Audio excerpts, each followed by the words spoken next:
Lalu dari Dewa mengantarkan kita ke menit yang ke-43, tinggalkan pukul 20 waktu Radio Kota Batik. Dan kita baru saja menyelesaikan satu bab di buku ini, The Psychology of Money, karya dari Morgan Housel. Kalau dilanjutkan bakal lama ya.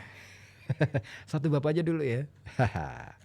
Nanti lain waktu saya akan lanjutkan lagi di bab berikutnya. Tapi pada intinya ya, buku ini berusaha ya di bab ini, di bab pertama ini kita akan tahu bahwa sebenarnya eh, manusia dalam menjalani kehidupannya, dalam sepanjang peradaban sejarah manusia itu ngomong soal uang itu hal yang baru bagi manusia.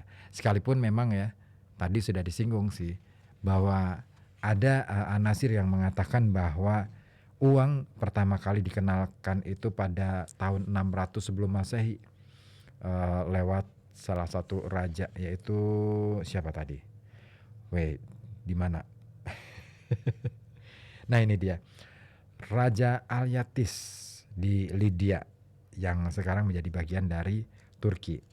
Nah 600 sebelum Masehi. Ya, 600 sebelum Masehi kita sudah mengenal manusia ya.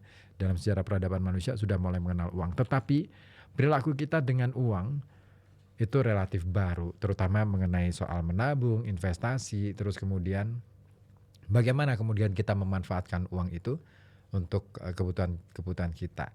Dan memang ada satu fenomena menarik tadi diungkapkan Morgan berkenaan dengan kebiasaan orang-orang miskin di Amerika Serikat yang lebih banyak menggunakan uangnya untuk memberi tiket lotre. Karena itu tadi ada, boleh dibilang ada kesenjangan, ada emosi ya, ada emosi yang kemudian muncul. Mereka ini sepertinya ada sedikit dendam gitu ya, dalam tanda kutip ya, dendam terhadap orang-orang yang sudah berada ya dalam posisi nyaman, dalam posisi yang settle, dalam posisi yang ekonominya sudah sangat-sangat ya sangat-sangat tidak bisa digoyang gitu ya. Nah, mereka ingin membeli mimpi ya. Sementara mereka melihat bahwa orang-orang kaya ini sudahlah, mereka sudah punya itu. Nah, di situ menunjukkan bahwa ternyata kesenjangan ini menjadi salah satu faktor yang sangat besar terjadinya pembelian lotre itu tadi di Amerika. Nah, kehidupan yang sangat individualis ini nampaknya menjadi kecenderungan bagaimana kemudian masyarakat miskin itu akhirnya berani mengambil keputusan-keputusan yang boleh dibilang menurut kita ya, yang sebagai orang yang mungkin saja tidak pada posisi itu menganggap itu keliru. Tetapi begitulah, kadangkala ada keputusan-keputusan yang menurut kita itu tidak masuk akal, tetapi menurut orang lain itu sangat bisa diterima oleh akal. Ya, keputusan seseorang untuk menggunakan uangnya itu sangat bergantung pada pengalaman sejarah dia secara pribadi. Ya, dan buku ini saya kira sangat penting ya untuk kita pelajari lagi. Kira-kira kapan lagi ya saya punya kesempatan untuk membacakan untuk Anda? Aha, oke. Untuk bab berikutnya ada yang mau? Ah. Ya, buku ini sangat keren. Ini saya dapatkan di Taman Bacaan Buku Masyarakat Sogan. Dan saya bawa ke sini, saya pinjem untuk siaran gitu. Oh ya, nanti pada pukul 9 malam kita akan kembali ya dengan informasi-informasi terbaru dari Kota Pekalongan dan sekitarnya di Ragam Kabar Berita Malam. Jangan kemana-mana, jangan pindah channel Anda, tetap di sini di FM 91,2 Radio Kota Batik News Interaktif Solutif, karena masih banyak informasi-informasi lain. Nah, masih ngomongin soal buku The Psychology ya, The Psychology, The Psychology of Money. Sebenarnya Psychology of Money ini sebuah studi ya, yang saya kira sangat penting bagi kita untuk saat ini. Mengingat kita ini sering banget ya menganggap kekayaan apa yang kita miliki itu segala-galanya itu bisa memberikan kenyamanan bagi kita. Tetapi pada kenyataannya kembali lagi segala sesuatu yang kita miliki bisa saja amblas begitu ya dalam waktu yang tidak lama karena cara kita berpikir atau cara berpikir kita itu keliru di dalam menyikapi uang tadi. Dan memang kesuksesan finansial bukanlah sesuatu yang sulit sebenarnya. Itu ada soft skill, keterampilan lunak. Dan cara berperilaku itu lebih penting dari apa yang kita ketahui, dari pengetahuan kita. Soft skill disebut sebagai psikologi uang. Itu yang dikatakan oleh Morgan. Dan seperti ditulis oleh Morgan. Nah, saya ingin mengulik tentang Morgan dulu deh. Dia ini sebenarnya pemenang 2 kali penghargaan bisnis terbaik dari Society of American Business Editor and Writers. Dan dia juga pemenang New York Times Sydney Award. Selain itu, dia 2 kali menjadi finalis dari penghargaan Gerald Loeb untuk Distinguished Business dan Jurnalisme Keuangan. Nah, di dalam buku ini ya, Morgan ini membahas bagaimana hubungan manusia dengan uang. Tentunya dari sudut yang berbeda, bukan soal bagaimana kemudian pengelolaan manajemen dan lain sebagainya, lebih pada perilaku manusia, psikologi. Uang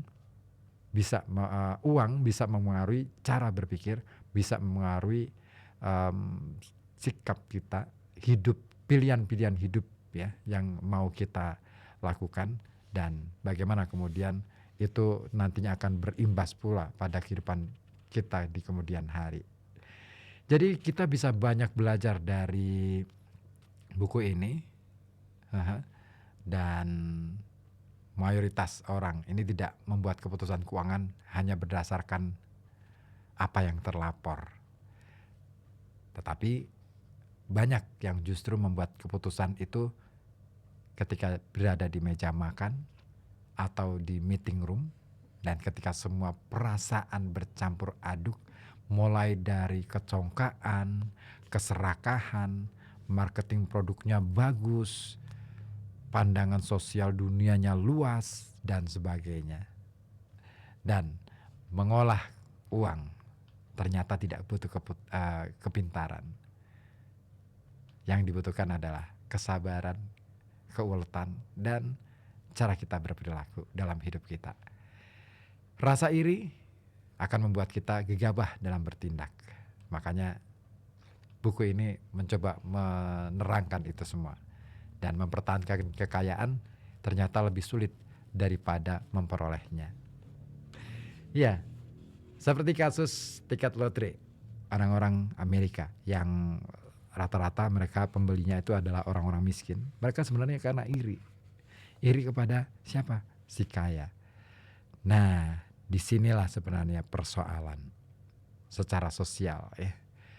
Sosial dalam arti bagaimana kemudian kepedulian orang-orang kaya ini kepada si miskin ini juga perlu kita belajar dari kasus Amerika. Jangan sampai kasus-kasus itu terjadi di Indonesia, terutama di kota kita ini. Ya, banyak orang yang menduga-duga bahwa Amerika ini luar biasa. Amerika maju, Amerika ekonominya settle dan lain sebagainya. Tapi jangan salah. Tahun 2008 krisis. Baru kemarin krisis lagi, 2018 ya. Mulai krisis dan sampai sekarang kayaknya belum sembuh deh. Makanya ngomongin soal krisis ekonomi dan lain sebagainya, pasti imbasnya juga pada dapur kita juga ya. Jangan sampai deh karena keputusan kita yang keliru akhirnya membuat krisis dalam kehidupan yang skala besar negara ya. Jangan sampai. Oke. Saya akan lanjutkan lagi lain waktu untuk bab kedua di buku ini, The Psychology of Money, karya Morgan Housel. Tetap di sini di FM 91,2 Radio Kota Batik, News Interaktif Solutif. Dan satu lagu dulu deh untuk Anda. Saya pingin ini nih, kayaknya sudah lama nih saya nggak mendengarkan suara beliau. Salah seorang penyanyi yang melegenda. Namanya, suaranya selalu muncul kalau misalkan pas lagi ada bencana gitu ya. Ada satu lagunya yang selalu muncul. Sampai-sampai beliau sendiri ya pernah menuturkan, "Kenapa sih lagu saya itu selalu muncul pada saat-saat seperti itu?" Padahal lagu itu tidak sedang dalam rangka untuk membuat orang itu melakukan itu gitu. Tapi sebagai pengingat untuk kita semuanya, kapanpun, dimanapun. Ya, Ebit G.